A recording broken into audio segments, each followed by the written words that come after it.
Good evening.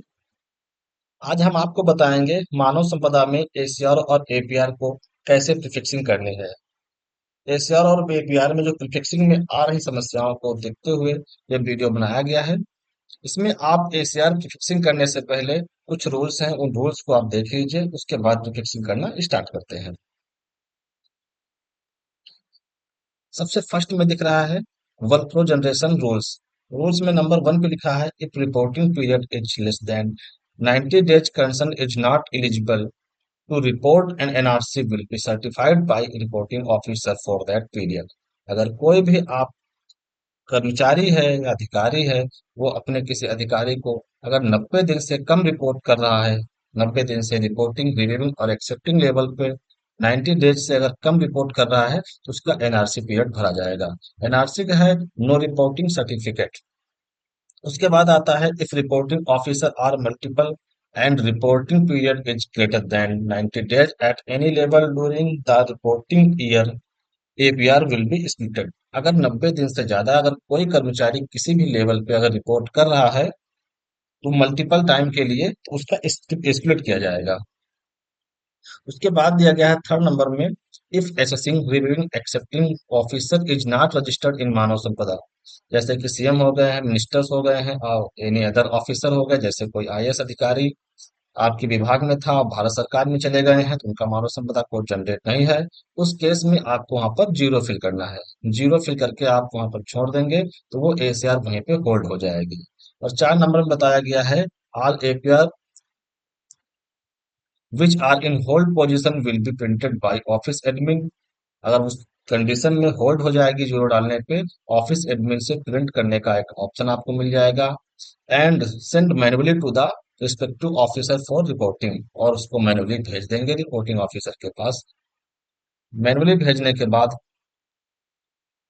उसके बाद number 5 में देखेंगे, all manual report all manual report APR data will be entered and manually report APR document will be uploaded by reporting officer for further reporting. उसके बाद जो reporting जो उस पे मार्किंग देगा, उसको मैनुअल ऑफिस एडमिन से उसको टाइप किया जाएगा, और उसके बाद मैनुअल आए हुई हार्ड कॉपी को वो ऑफिस एडमिन से अपलोड कर दी जाएगी। ये रूल्स आपको देखने हैं। उसके बाद अब ऑफिस एडमिन से कैसे जनरेट करना है आपको वर्कफ्लो, वो हम आपको दिखाते हैं। यहाँ पर ऑफिस एडमिन आईडी से हम लॉगिन कर लेंगे। लॉगिन करने के लिए अपना यहाँ डिपार्टमेंट ले लेंगे, और यहाँ पर हम लॉगिन कर लेंगे। जैसे कि देख रहे हैं यहाँ पर मानव संपदा है लॉगिन हो गया है ऑफिस एडमिन से। तो सभी को ऐसे लॉगिन करना है। लॉगिन करने के बाद एसीआर एपीआर का आपको यहाँ पे मॉड्यूल दिख रहा है, इस पे आपको एपीआर पे क्लिक कर देना है। एपीआर पे क्लिक करने के बाद आपको यहाँ पर 4 ऑप्शन दिख रहे हैं। Workflow creation, prefixing. Workflow creation पे हम क्लिक कर देंगे। क्लिक करने के बाद यहाँ पर बल्क पे करेंगे। बल्क मतलब है कि अगर एक ही ऑफिस में एक ही कैडर के काफी ऑफिसर हैं, तो आप यहाँ पर बल्क में कर लीजिएगा। बल्क में करने से आप यहाँ पर ईयर ले लेंगे, और यहाँ पर एसेसिंग और रिपोर्टिंग, रिव्यू, एक्सेप्टिंग का कोड हम यहाँ पर फिल कर देंगे। जैसे यहाँ पर हम कोड सर्च करेंगे और उसके बाद देखेंगे, तो उनका व्यू करेंगे, और उसका नाम और डिजिग्नेशन और पोस्टिंग ऑफिस और रिपोर्टिंग ऑफिस डिजिग्नेशन आपको यहाँ पे दिख जाएगी। यहाँ पर सबमिट कर देंगे, तो ये कोड यहाँ पर फिल हो जाएगा। ये कोड यहाँ पे फिल हो गया। ऐसे ही मुझे सभी में फिल करना है। सभी में हम कोड बदल बदल के फिल कर देंगे। के बाद जिस ऑफिस से हम लॉगिन करेंगे, वो डिस्ट्रिक्ट वहां पर डिसेबल्ड रहेगा, रिपोर्टिंग ऑफिस डिसेबल्ड रहेगा। और किस कैडर का मुझे फिक्सिंग करना है, वो कैडर यहाँ से हम सिलेक्ट कर लेंगे। देन उसके बाद हम सबमिट कर देंगे। सबमिट करने के बाद बल्क में आप जिसको इस रिपोर्टिंग और रिव्यू एक्सेप्टिंग के अंतर्गत आपको यहाँ पर प्रीफिक्स करना है, यहाँ पर हम उनको क्लिक कर देंगे बॉक्स में। ऑटो वहां से फिल हो जाएगा। और देन लास्ट में आएंगे, सबसे लास्ट में आएंगे, यहाँ पर सेव करने का बटन भी है, आप यहाँ पर लॉक करने का भी बटन है। सेव एंड लॉक भी कर सकते हैं, यहाँ पर सेव भी कर सकते हैं। अब हम बात करते हैं यहाँ पर इंडिविजुअली वर्कफ्लो जनरेशन की। इंडिविजुअल वर्कफ्लो स्प्लिटिंग कैसे करेंगे, तो इंडिविजुअल पे क्लिक कर देंगे। क्लिक करने के बाद यहाँ पूछता है, किस वर्ष का आपको यहाँ पर फिक्सिंग करनी है, यहाँ पर ईयर ले लेंगे, और एचआरएमएस कोड यहाँ पर हम डाल देंगे। जो भी हमें एचआरएमएस कोड पता है वो यहाँ पर हम कोड डाल देंगे। कोड डालने के बाद यहाँ पर आपको टाइम डिसेबल इनेबल है, आप यहाँ पर टाइम को मैनेज कर सकते हैं। कब से कब तक की आपकी एसीआर है वो यहाँ पर हम मैनेज कर सकते हैं। जैसे कि हम यहाँ पर चेंज कर दे रहे हैं, हम यहाँ पर ले ले रहे हैं अक्टूबर तक, 1 अक्टूबर तक। और उसके बाद यहाँ पर हमारे कौन से अधिकारी रहे हैं, तो हम यहाँ पर देखेंगे हमारे अधिकारी कौन से हैं, उनका हम यहाँ पर कोड डाल देंगे।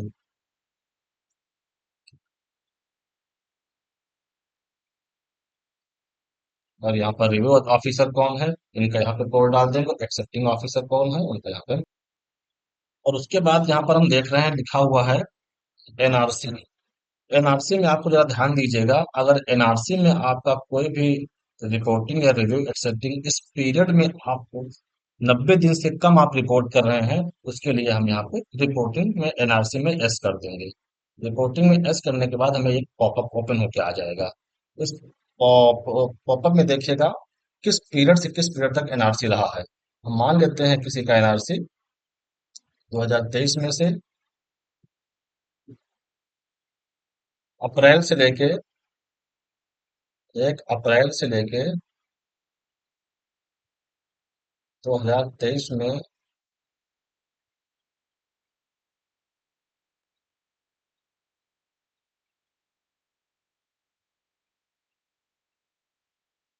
हाँ, 1 मई तक रहता है।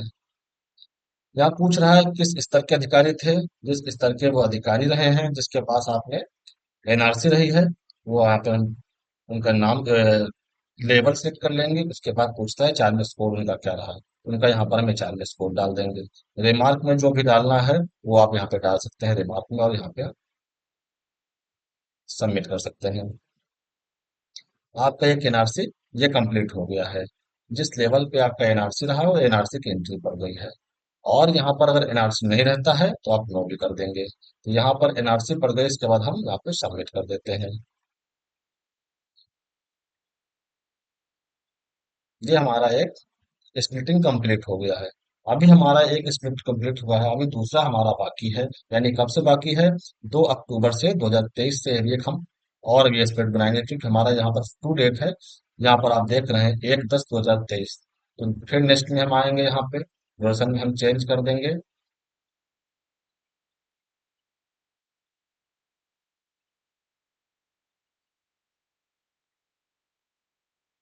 ये हमने दूसरा ड्यूरेशन फिल कर दिया है। और यहाँ पर हम कोड, यहाँ पर अगर चेंज करना चाहते हैं तो यहाँ पर हम कोड चेंज भी कर लेंगे। चेंज करना चाहते हैं वो यहाँ पर हम कोड चेंज कर लेंगे। और यहाँ पर अगर एनआरसी लागू होता है तो एस करके ऐसे एंट्री डाल देंगे, और एनआरसी लागू नहीं होता है तो यहाँ पे नो कर देंगे। नो करने के बाद एक एनआरसी डाल के दिखा दिया, एक बिना एनआरसी के दिखा देते हैं। ये आप सबमिट करेंगे। इसमें आपको लिख के आ गया मैसेज में स्प्लिट एपीआर सेव्ड सक्सेसफुली। ये आपका एसीआर सक्सेसफुली सेव हो गया है। अब यहाँ पर देखिएगा 2 पार्ट में हो गया है। यहाँ पर आपको दिख रहा है, आपको यहाँ पे 2 पार्ट में दिख रहा है एसीआर। और यहाँ से हम इसको देन फाइनल लॉक कर देंगे।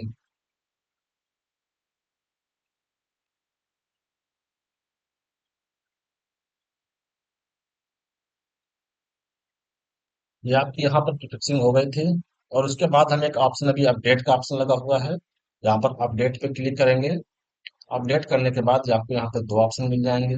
इसमें आपको लिखा है अपडेट वर्कफ्लो प्रीफिक्सिंग। अगर यहाँ पर आपका मानव संपदा कोड गलत हो गया है किसी रिपोर्टिंग रिव्यू एक्सेप्टिंग का, तो यहाँ से हम उसको चेंज कर पाएंगे। अपने कर्मचारी का यहाँ पर हम चैनल कोड डाल देंगे और यहाँ पे हम सबमिट कर देंगे। सबमिट करने के बाद पूछता है कि पीरियड किस पीरियड से किस पीरियड का है। हमने 2 पीरियड का बनाया था, तो दो में से जिस पीरियड को आपको यहाँ पर चेक करना है, यानी कि हमें रिपोर्टिंग चेंज करना है, उस पीरियड को हम ले लेंगे। और किस लेवल पे हमारा गलत हो गया था, तो हम मान लेते हैं एक्सेप्टिंग पे गलत हो गया था। यहाँ पूछ रहा है न्यू एक्सेप्टिंग ऑफिसर चार्मस कोड। यहाँ पर नया चार्मस कोड हम डाल देंगे और डाल के हम यहाँ पे सबमिट कर देंगे। यहाँ पर कंटिन्यू कंफर्म टू अपडेट कर देंगे। वर्क फ्लो अपडेट हो गया है, आपके यहाँ पर जो गलत कोड था वो सही हो गया है। नेक्स्ट पे आते हैं। नेक्स्ट पे आते हैं वर्क फ्लो डिलीट करने के लिए। डिलीट करने के लिए भी आपको लास्ट में बता देंगे। पहले आप यहाँ पर सभी चीजें देख लीजिए, उसके बाद डिलीट करना भी आपको बता देंगे। इसके बाद आते हैं कि अब्सेंट एंट्री। हाँ, लॉक करने से पहले ध्यान दीजिएगा, ये अब्सेंट एंट्री को आप लीव यानी ट्रेनिंग को आप यहाँ से फिल कर दीजिएगा। फिल करने के बाद ही आप वहाँ पे लॉक करिएगा। यहाँ पर देखेंगे कि एम्प्लॉय की लिस्ट आपको यहाँ पर दिख रही है। एम्प्लॉय की लिस्ट आपको यहाँ पे दिख रही है। और उसके बाद या तो आप कोड पता है किसी कर्मचारी का जिसका आपको लीव की एंट्री डालना है, यहाँ पर हम कोड डाल के यहाँ पे सर्च कर देंगे। एम्प्लॉय है जिसकी प्रीफिक्सिंग किया गया है, इसमें लीव की एंट्री ऐसे हम कर पाएंगे कब से कब तक वो हमारा कर्मचारी है वो अब्सेंट है, यहाँ से हम इनकी एंट्री कर पाएंगे। 1 जुलाई से मान लेते हैं नवंबर तक अब्सेंट रहा है।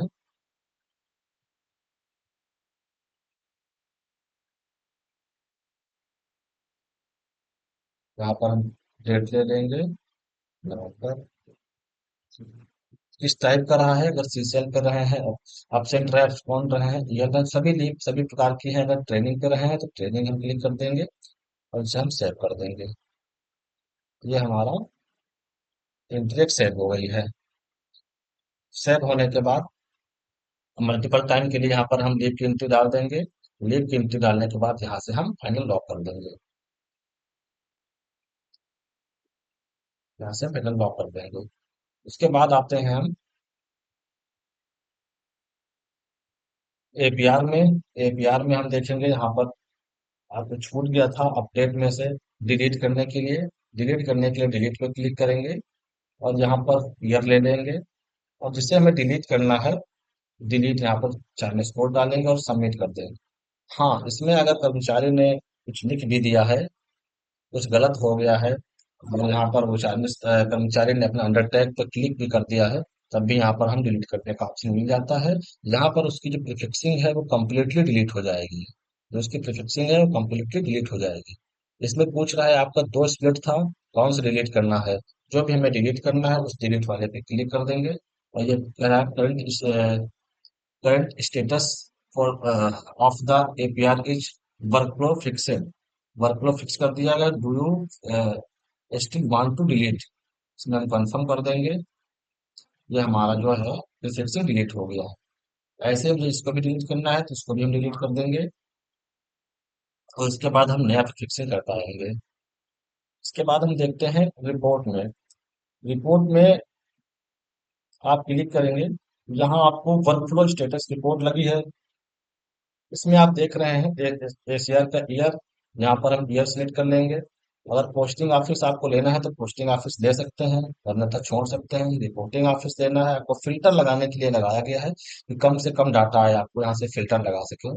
कैडर भी आपको वहाँ लेना है तो ले लीजिएगा, कैडर भी, अन्यथा इसमें भी आप आर सेट कर दीजिएगा। और इसमें हम देख रहे हैं करंट स्टेटस, क्लास 1 का देखना है, क्लास 2 का देखना है, और कितने ऐसे कर्मचारी हैं जिसका जनरेट हो गया है वर्क फ्लो, इसमें हम यस कर देंगे। वर्कफ्लो जनरेटेड यस में है। अब इनमें वो कर्मचारी दिखेंगे जिसका प्रीफिक्सिंग कंप्लीट हो गई है। जैसे कि इसमें हमने क्लास 2 में यस किया है, ये हमारा एक कर्मचारी है, इसकी प्रीफिक्सिंग ये कंप्लीट हो गई है। इसमें रिव्यू ऑफिसर का एचआरएमएस कोड है, और रिपोर्टिंग ऑफिसर का एचआरएमएस कोड है, और एक्सेप्टिंग ऑफिसर का एचआरएमएस कोड है। अब ऐसे ही हम देखते हैं यहाँ पर कितने लोग ऐसे हैं जिसकी प्रीफिक्सिंग नहीं हुई है। हम सर्च रिपोर्ट में क्लिक कर देंगे, और ये हमारे अधिकारी ऐसे हैं जिनकी प्रीफिक्सिंग नहीं की गई है, और आगे उनको आपको 4 में में पीरियड में आपको स्क्रीन ब्लैंक आ रहा है। ये रिपोर्ट को आप ध्यान दीजिएगा। रिपोर्ट में आपके सभी क्लास 1 और क्लास 2 के ऑफिसर ही जाएंगे, अन्यथा किसी और क्लास के नहीं आएंगे। इसमें आपको क्लास भी दिख रहा है, जिस क्लास में आप सिलेक्ट करेंगे वही क्लास आपको यहाँ पे दिखाई देंगे। अगर अभी भी आपको किसी प्रकार की कोई समस्या आ रही हो तो कमेंट बॉक्स में आप बता दीजिएगा किस प्रकार की समस्या है, तो उसके लिए हम हर संभव प्रयास करेंगे कि आपकी समस्या का समाधान किया जा सके। ठीक है। Thank you.